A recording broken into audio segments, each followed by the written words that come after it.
it was just so sudden. I think I'm starting to feel it. And we're all so shocked and totally heartbroken.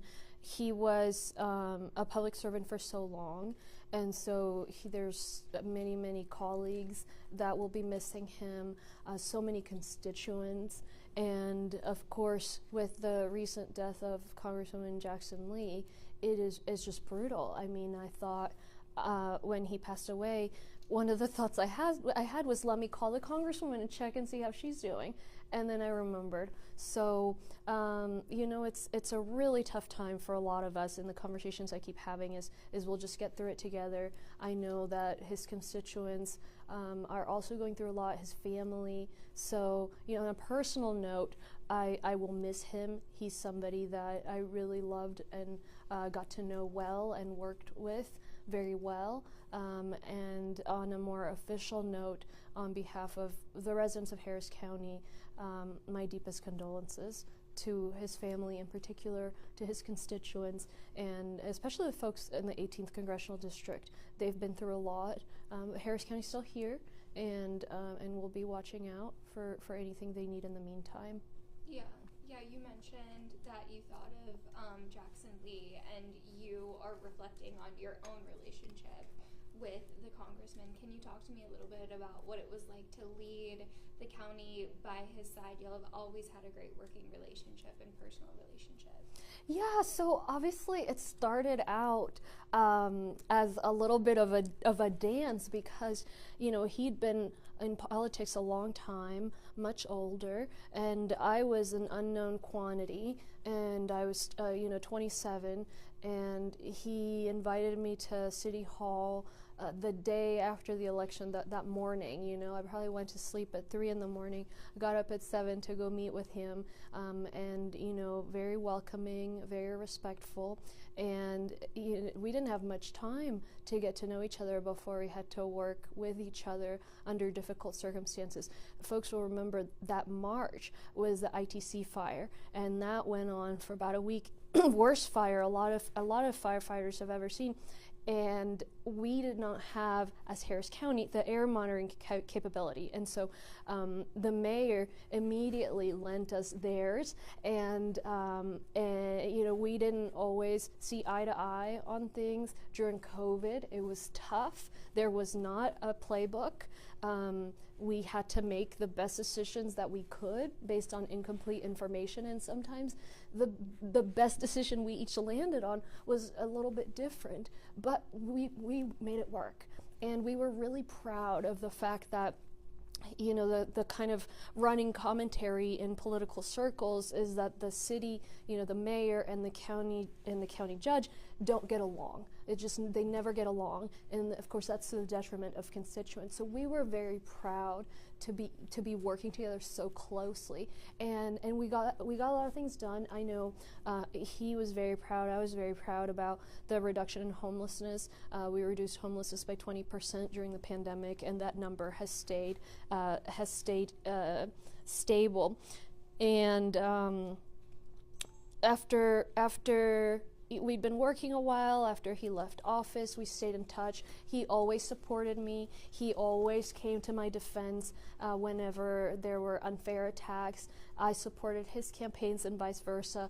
And we would just look for each other wherever we went. It was a familiar face. It was a friend. So I know I'm going to be looking for him next time I'm in a public event. And I just know that's what's going to happen. Do you remember the last time you saw him? Yeah, I saw him, I don't even think it was 2 weeks ago, probably a week and a half ago, if I'm not mistaken, at an event, and same thing, he's always kind of serious until he's dancing, and so I came up to him to tell him a funny story of something that just happened to me. I can't remember what it was. And his laugh was just hilarious. So he just got used to, whatever I would share, and then he would laugh. We would do that sometimes, we were in events going kind of long, so we just whisper and giggle, and it was we had fun. We had fun together. Certainly didn't think anything was wrong. I think a lot of us are going to try and figure out what happened, right? What happened? What kind of medical attention did he or did he not receive? And of course, I'm thinking about his daughter, and I know that she and Commissioner Ellis are on their way to Washington right now to help out with everything over there. Something else is the staff, right? Because for all those years of the COVID, I mean, we were working every day, 13, 14, 15-hour days, weekends, Christmas, you name it. And so we got to know each other's staff, and the staff worked very closely together. And so part of what has been tough this morning is to think about all of those staff members they had for years, and I've been reaching out to some of them, and they're just devastated as well. He was really great at keeping good talent. I mean, it was really impressive, because in these hard positions, executive positions, there's normally a lot of turnover just because people burn out. But he's really good about keeping folks. So I know they're going to miss him too. Yeah, and you mentioned real quick that the constituents in the 18th congressional district have been through a lot because they lost Jackson Lee.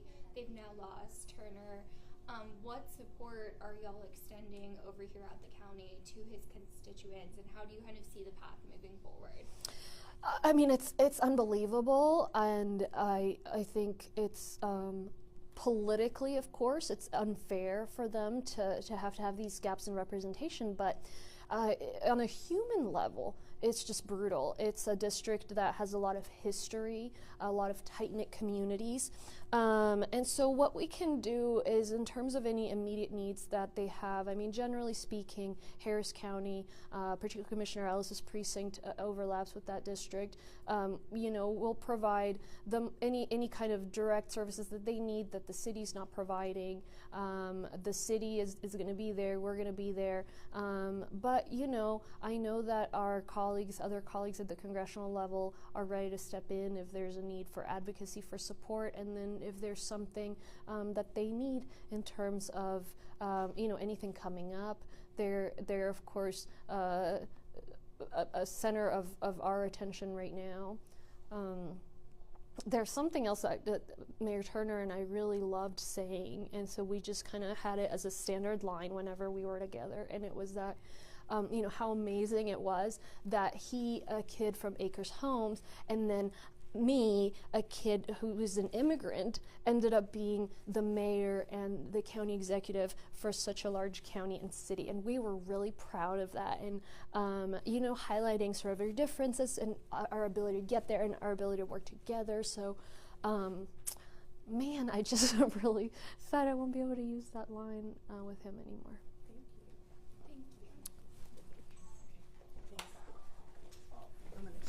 I'm just going to walk away with your mic. I may need to use the bathroom. And we don't want to hear that, no. Thank you.